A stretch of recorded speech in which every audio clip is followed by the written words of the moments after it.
ആർ.വി. ബാബുവിലേക്ക്. ശ്രീ ആർ.വി. ബാബു, ആരാധനാലയങ്ങളിലെ ഉച്ചഭാഷണികൾക്ക് കർശന നിയന്ത്രണം അത് കേരളത്തിൽ ഈ വർഷം ആദ്യം നടപ്പാക്കിയതാണ്. നമുക്കറിയാം, ഇത് ശബ്ദപരിധി ലംഘിക്കുന്ന ഈ മൈക്കുകൾ ഉടൻ തന്നെ നീക്കം ചെയ്യണമെന്ന് പോലീസിന്റെ ഭാഗത്തു നിന്ന് നിർദ്ദേശമുണ്ടായിരുന്നു. പക്ഷെ അത് ഫലപ്രദമായ രീതിയിൽ നടപ്പാക്കിയെന്നൊരു ചോദ്യം അവിടെ നിൽക്കുന്നുണ്ട്. പക്ഷേ അന്നുയരാത്ത വിമർശനങ്ങളാണ്, അന്നുയരാത്ത എതിർപ്പുകളാണ് ഇപ്പോൾ ബംഗാളിൽ ഈ നിയമം നടപ്പാക്കാൻ പോലീസിന്റെ ഭാഗത്തുനിന്ന് നടപടികൾ ഉണ്ടാകുമ്പോൾ, ഉച്ചഭാഷണികൾ എടുത്തു മാറ്റുമ്പോൾ ചില വിഭാഗങ്ങളുടെ ഭാഗത്തുനിന്നും എതിർപ്പുകൾ ഉയരുന്നു, വിമർശനങ്ങൾ ഉയരുന്നു.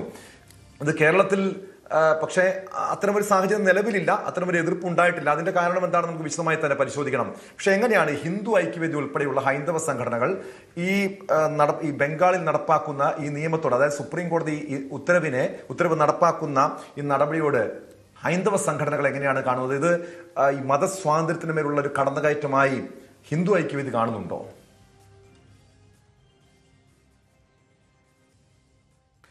നമ്മുടെ രാജ്യത്ത് നമ്മളെല്ലാം പ്രവർത്തിക്കുന്നത് അല്ലെങ്കിൽ ജീവിക്കുന്നത് ഒരു ഭരണഘടനയുടെ അടിസ്ഥാനത്തിലാണ്.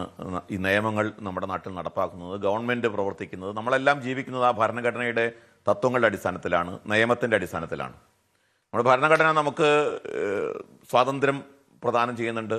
നമുക്ക് ആർട്ടിക്കിൾ 21 സ്വാതന്ത്ര്യമുണ്ട്, ആർട്ടിക്കിൾ 19 സ്വാതന്ത്ര്യമുണ്ട്, ആർട്ടിക്കിൾ 14 എല്ലാവർക്കും തുല്യത വിഭാവനം ചെയ്യുന്നുണ്ട്. ഇങ്ങനെ നമുക്ക് സ്വാതന്ത്ര്യത്തിൻ്റെതായിട്ടുള്ള നിരവധി രംഗങ്ങൾ ഉണ്ട്, ഭരണഘടന നമുക്ക് വിഭാവനം ചെയ്യുന്നുണ്ട്. ആ സ്വാതന്ത്ര്യത്തിൻ്റെ അടിസ്ഥാനത്തിൽ അതേപോലെ ആർട്ടിക്കിൾ 25, 26 മതസ്ഥാപനങ്ങൾക്ക് പ്രവർത്തിക്കാനും മതസ്ഥാപനങ്ങൾ സ്ഥാപിക്കാനും അവരുടെ മതം പ്രചരിപ്പിക്കാനുള്ള സ്വാതന്ത്ര്യം ഒക്കെ നൽകുന്നുണ്ട്. പക്ഷേ ഇതെല്ലാം അൾട്ടിമേറ്റ് ആയിട്ടുള്ള അബ്സല്യൂട്ട് ആയിട്ടുള്ള ഒരു സ്വാതന്ത്ര്യമാണ് എന്ന് ധരിക്കാൻ പാടില്ല.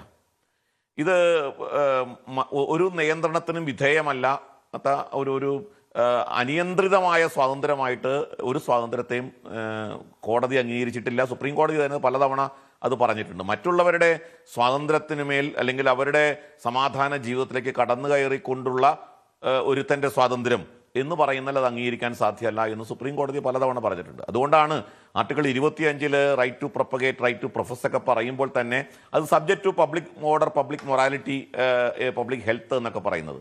അത് ഒരു നിയന്ത്രണങ്ങൾക്ക് വിധേയമാണ് എന്ന് കൃത്യമായിട്ട് അത് പറയുന്നുണ്ട്.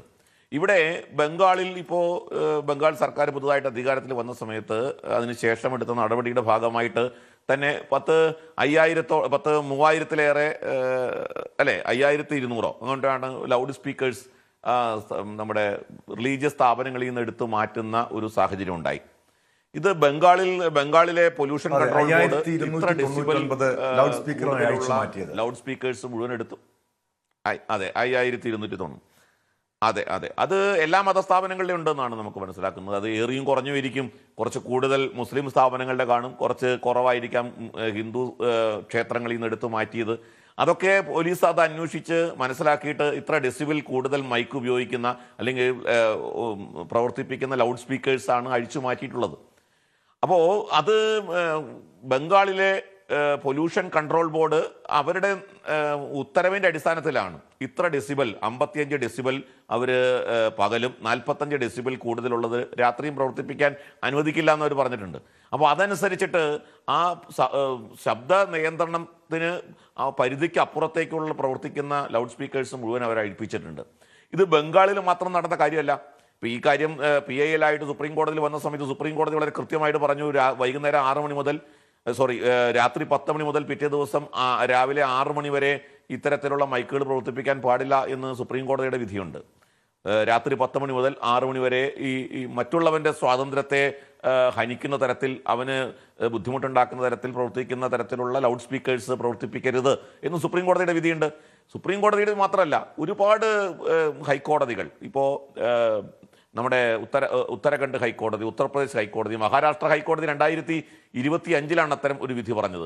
അവിടെ 3000-ഓളം റിലീജിയസ് സ്ഥാപനങ്ങളിൽ നിന്ന് ലൗഡ് സ്പീക്കേഴ്സ് എടുത്തു മാറ്റിയതായിട്ട് 2025 വാർത്തകൾ വന്നിരുന്നു, ഫട്നാവിസ് അധികാരത്തിൽ വന്നതിന് ശേഷം. അപ്പോൾ ഇത് മുഴുവൻ ഭാരതത്തിലും, ഈവൻ നമ്മുടെ ചെന്നൈയിലടക്കം തമിഴ്നാട്ടിലടക്കം അത്തരത്തിലുള്ള സംഭവങ്ങൾ ഉണ്ടായിട്ടുണ്ട്. അപ്പോൾ ഇങ്ങനെയുള്ള കാര്യങ്ങൾ വരുന്ന സമയത്ത് പെട്ടെന്നൊരു വിഭാഗം ഒരു ഇരവാദം ഉന്നയിച്ച് രംഗത്ത് വരികയാണ്. ഞങ്ങളെ ലക്ഷ്യമിട്ടിട്ടാണ്, ഞങ്ങളെ ടാർഗറ്റ് ചെയ്തിട്ടാണ്, ഞങ്ങളാണ് ഇരകൾ. ഒരു ഇരവാദം ഉയർത്തിക്കൊണ്ട് ഇത്തരം കാര്യങ്ങളെയൊക്കെ നേരിടുന്ന സ്വഭാവം നമ്മുടെ രാജ്യത്ത് ഇത് കൂടി വരികയാണ്. അത് CIAയുടെ വിഷയമായാലും അല്ലെങ്കിൽ ശ്രീ ആർ വി ബാബു, അങ്ങനെ ഒരു അജണ്ട ഉണ്ടോ? ഇത്തരമൊരു നിയമം നടപ്പാക്കുന്നതിൽ അത്തരമൊരു അജണ്ട സർക്കാരിനുണ്ട് എന്ന് സംശയിക്കണോ ശ്രീ ആർ വി ബാബു? അല്ല, അങ്ങനെ ഒരു സംശയത്തിന്റെ കാര്യം ഇപ്പൊ നോക്കൂ, അങ്ങനെ ഒരു സംശയത്തിന്റെയും കാര്യമില്ല. ഇപ്പൊ കേരളത്തിൽ കഴിഞ്ഞ ഒരു 6-7 എനിക്ക് തോന്നുന്നു ഒരു 8-10 വർഷങ്ങൾക്ക് മുൻപാണ് കേരള ഹൈക്കോടതി ഒരു വിധി പറഞ്ഞു. എന്താണ്? ഇതേപോലെ ലൗഡ് സ്പീക്കർ ഉപയോഗിക്കാൻ പാടില്ല. ആ ലൗഡ് സ്പീക്കറുകൾ, പ്രത്യേകിച്ച് കോളാമ്പി ഉപയോഗിക്കാൻ പാടില്ല. പക്ഷെ കോളാമ്പി ഉപയോഗിക്കാം. എവിടെ ഉപയോഗിക്കാം? മുസ്ലിം പള്ളികളിൽ മാത്രം കോളാമ്പി ഉപയോഗിക്കാം. ക്ഷേത്രങ്ങളിലും അതേ ക്രിസ്ത്യൻ പള്ളികളിലും ഇതുപോലെ കോളാമ്പി ഉപയോഗിക്കാൻ പാടില്ല എന്ന് കോടതി വിധി. ജസ്റ്റിസ് ഗോപിനാഥ് സാറിന്റെ വിധിയായിരുന്നു അത്. അങ്ങനെ ഒരു വിധി ഉണ്ടായി. ഇവിടെ എന്ത് സംഭവിച്ചു? അവിടെ ആരെങ്കിലും പറഞ്ഞോ ഹിന്ദുക്കളും ക്രിസ്ത്യാനികളും ഇരകളാക്കപ്പെടുകയാണ് എന്ന് പറഞ്ഞോ? അപ്പോൾ ഇത് പ്രത്യേകം മുസ്ലിങ്ങൾക്ക് മാത്രം അനുവദിച്ച ഒരു സാഹചര്യം കേരളത്തിലുണ്ടായി. മുസ്ലിം പള്ളികളിൽ കോളാമ്പികൾ ഉപയോഗിക്കുന്നതിന് കുഴപ്പമുണ്ടായിരുന്നില്ല. അപ്പോൾ അവിടെ ഒരു ഇരവാദമായിട്ട് ഹിന്ദുക്കളും ക്രിസ്ത്യാനികളും രംഗത്ത് വന്നില്ലല്ലോ.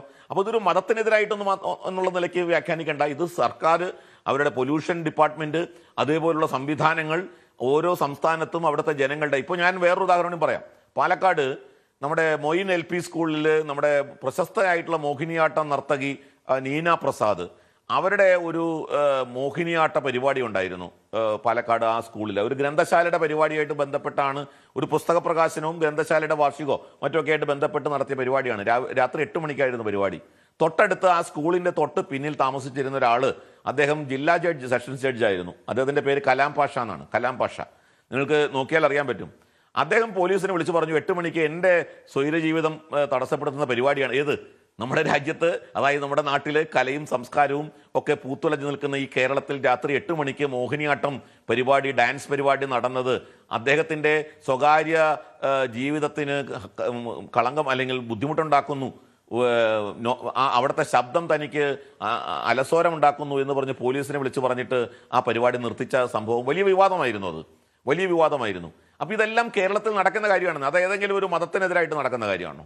അപ്പം ഇങ്ങനെ മതത്തിൻ്റെ പേരിൽ ഇതിനെയൊക്കെ കൂട്ടിക്കെട്ടി ഓരോ നിയമത്തെയും ഓരോ ഉത്തരവുകളെയും ഒക്കെ മാറ്റിയെടുക്കുന്നത് ഒരു അജണ്ടയാണ് യഥാർത്ഥത്തിൽ. ഇവിടെ ഒരു ഇരവാദം ഉന്നയിച്ചുകൊണ്ട് എല്ലാ കാലത്തും ഇതേപോലെ മുന്നോട്ട് പോകുന്നത് അതൊരു രാജ്യത്തെ സംബന്ധിച്ച് എത്ര കണ്ട് ശരിയാണ്? ഒരു രാജ്യത്തെ ജനങ്ങൾ ആ നിയമം അനുസരിക്കുക, നിയമത്തിനനുസരിച്ച് ജീവിക്കുക എന്നുള്ളതാണ് ശരിയായ മാർഗം. അതിനപ്പുറത്തേക്ക് ഇതിനെയൊക്കെ മതവുമായി കൂട്ടിക്കെട്ടി ചിന്തിക്കുന്നതും പ്രവർത്തിക്കുന്നതും നമ്മുടെ നാടിൻ്റെ നിലനിൽപ്പിനെ തന്നെ വലിയ തോതിൽ അപകടത്തിലാക്കും. ലോകത്ത് ഈ പൊല്യൂഷനുമായി ബന്ധപ്പെട്ട്, ശബ്ദമലിനീകരണവുമായി ബന്ധപ്പെട്ട് നിരവധി നിയന്ത്രണങ്ങൾ ലോകത്തെ പരിഷ്കൃത സമൂഹം ഒക്കെ സ്വീകരിച്ചു വരുന്നൊരു കാലഘട്ടമാണ്. അപ്പോൾ ഇവിടെയും അതേ രീതിയിൽ തന്നെ ചില നിയന്ത്രണങ്ങൾ കൊണ്ടുവരുന്നത് ഒരു മതത്തിനെ ദ്രോഹിക്കാനാണെന്നുള്ള ആക്ഷേപം ഒട്ടും യുക്തിസഹമല്ല, അത് വസ്തുതയുമല്ല.